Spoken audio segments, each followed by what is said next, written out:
주님 평화. 네, 오늘 이 부자 청년의 이야기는 참 우리를 긴장하게 만들어요. 왜냐면 여러분 이거 되게 단순하게 보실 문제가 아니에요. 이 청년이 예수님께 와서 영원한 생명을 얻으려면 무슨 선한 일을 해야 합니까? 라고 질문을 해요. 무슨 선한 일을 해야 하냐? 그랬을 때 예수님은 왜 선한 일을 얘기하냐? 선한 분은 하나님 한 분뿐이시다. 일을 얘기하지 않고 선한 일을 하라고 얘기하지 않으세요. 선한 분은 하나님 한 분뿐이시다 하면서 너는 계명을 지켜라라고 얘기하십니다. 무슨 의미일까요? 왜 선한 일을 얘기하지 않으실까요? 선의 기준은 인간에게는 없어요. 인간은 선악을 구분할 줄 모릅니다. 안타깝게도. 좋은 사람, 나쁜 사람, 착한 사람, 착하지 않은 사람, 우리는 판단할 수 없어요. 내가 저 사람이 착하다고 해서 그 사람이 진짜 착한 사람은 아니잖아요. 누가 저를 착한 사람이라고 생각해도 어떤 사람은 저를 나쁜 사람이라고 생각하거든요. 우리 안에는 그 선함과 그렇지 못한, 옳지 못한 생각과 사고들도 함께 공존하고 있습니다. 선하게 공존하고 있어요. 우리의 이 생활 안에는. 그렇기 때문에 우리들이 판단하기가 어려워요. 그렇기 때문에 선한 일이라고 생각하는 것이 누군가에겐 선한 일이 되는데 반대로 누군가에게는 악한 일이 될 수도 있어요. 참 안타깝지만. 그러니 우리가 선한 일이라고 판단해서 할 수 있는 것은 없습니다. 다만 주님의 말씀에 따라 살아가는 것만이 주님의 말씀은 완전하신 선이신 하느님, 오직 한 분뿐이신 선이신 하느님의 말씀이니 그 말씀을 따르면 그것이 선한 일이겠죠. 그래서 예수님이 계명을 지키라고 하면서 십계명 이야기를 합니다. 근데 여기서 중요해요. 진짜 중요한 건 바로 여기예요.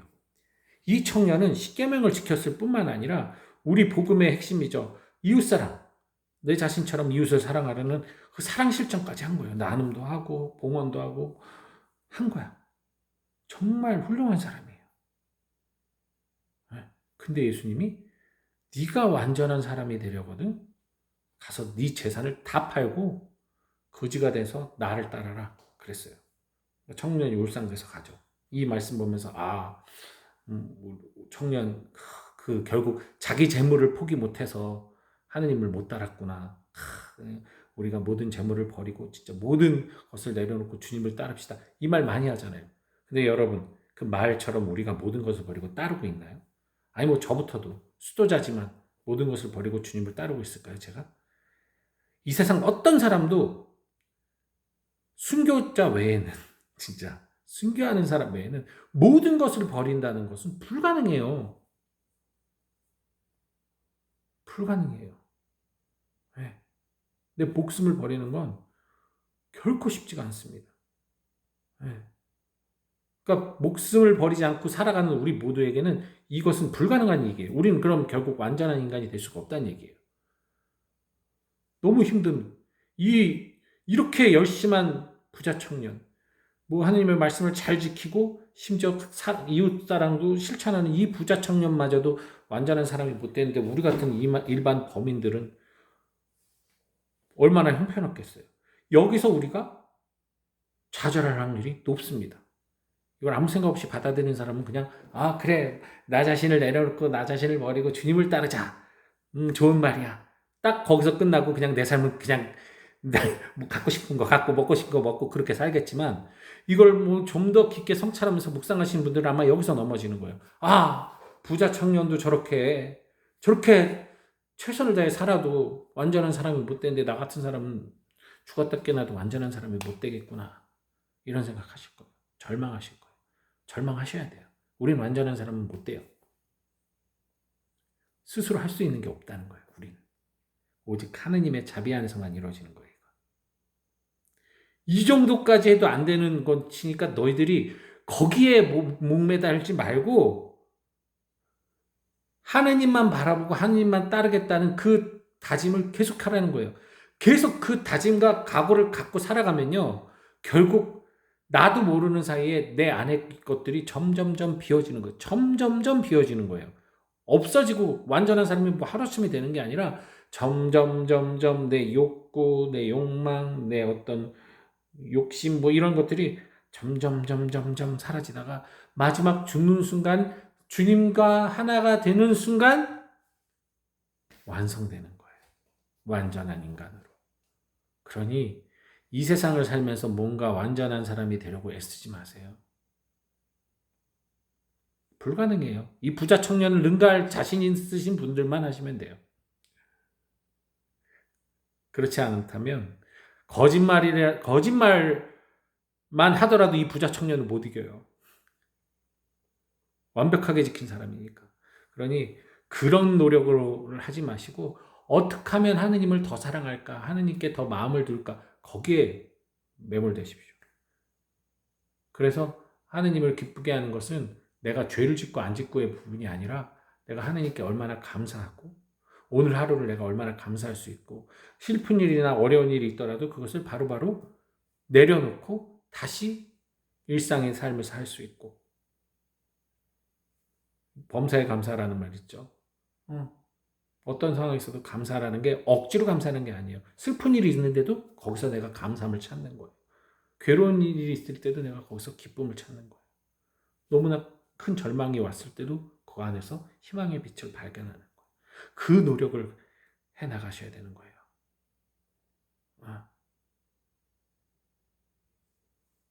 율법 지키려 애쓰지 마시고. 그래서 그렇게 살다 보면 내 안에 행복이 머물기 시작하면 그때부터는요. 죄와 이런 것에서부터 점차 벗어남을 느낍니다. 그런 것에 대한 어떤 두려움, 불안이 벗어나요.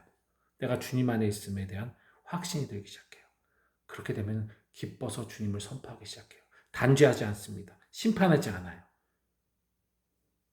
이웃들에게 기쁨을 나눠요. 계속. 누가 나를 공격해도 그것으로 불안하거나 막 분노하지 않아요. 오히려 그것을 기쁨으로 여겨요. 내가 주님의 이름으로 희생을 당했구나. 욕을 얻어먹는구나. 비난을 받는구나. 그들에게 어떤 행위를 가르치는 게 아니에요. 이것도 오해를 하시는 분들이 있어요. 하나님을 더 믿으려면 이런 거 해야 돼. 저런 거 해야 돼. 그런 거 해야 돼. 행위를 가르치면서 그래서 욕을 얻어먹는 사람들이 있어요. 나는 주님을 위해서 박해를 당했어. 하나님을 위해서 미사법을 반드시 써야 돼. 하나님을 위해서 매일 미사를 참석해야 돼. 하나님을 기쁘게 하기 위해서 손에 더러운 손으로 성체를 모시면 안 되고 입으로만 모셔야 돼. 이런 거 가르치신 분들은 위험한 겁니다. 그건 나만의 그 방법일 뿐이에요. 그런 것이 하느님 완전한 사람이 되는 게 아니니까 말씀드리는 거예요. 제가 말씀드리는 건 내가 기쁘게 살아가는 것을 이웃들에게 보여야 돼요. 저 사람은 어떻게 저렇게 힘든 상황에서도 기쁘지? 힘든 상황에서도 웃고 있지? 감사하지? 찬양하지? 그리고 그 기쁨으로 자꾸만 함께 기뻐하고 하면서 고통받는 이들에게도 기쁨으로 다가와서 위로를 주지? 거기서 가장 큰 울림이 있고 가장 큰 변화가 있습니다. 그래서 이게 되게 난해해요. 사실은. 왜냐면 우리들이 벌써 머리에 새겨진 어떤 신심의 어떤 모습과 신앙적 태도와 관습들이 우리로 하여금 안 그러고 싶은데도 자꾸만 어떠한 마치 율법같이 무언가를 지켜야만, 무언가를 해야만 하는 그런 신앙생활을 습관으로 만들어 놓은 게 있어요. 저도 있고 습관적으로 나오는 게 있고 그래서 어떤 순간 어떤 것들을 보면 끊임없는 죄책감에 시달리기도 하고 하는 게 있단 말이에요. 그래서 이 부분을 우리들이 잘 생각해 보시기 바랍니다. 우리들은 어떠한 선행으로도 완전한 사람으로 다다를 수 없어요. 선행은 그저 하느님 사랑에 대한 감사의 기쁨으로 하는 행동일 뿐이에요. 선행으로 구원받지 못합니다.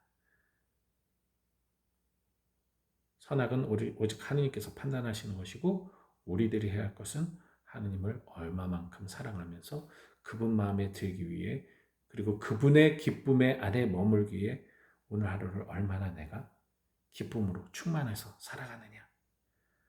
아무것도 없는 하루라도 그냥 남들이 볼 땐 너무나 지루한 하루라도 그 하루를 얼마나 의미 있게 살아갈 수 있느냐. 여기에 우리의 구원이 달려있고 우리의 완전이 달려있다는 사실.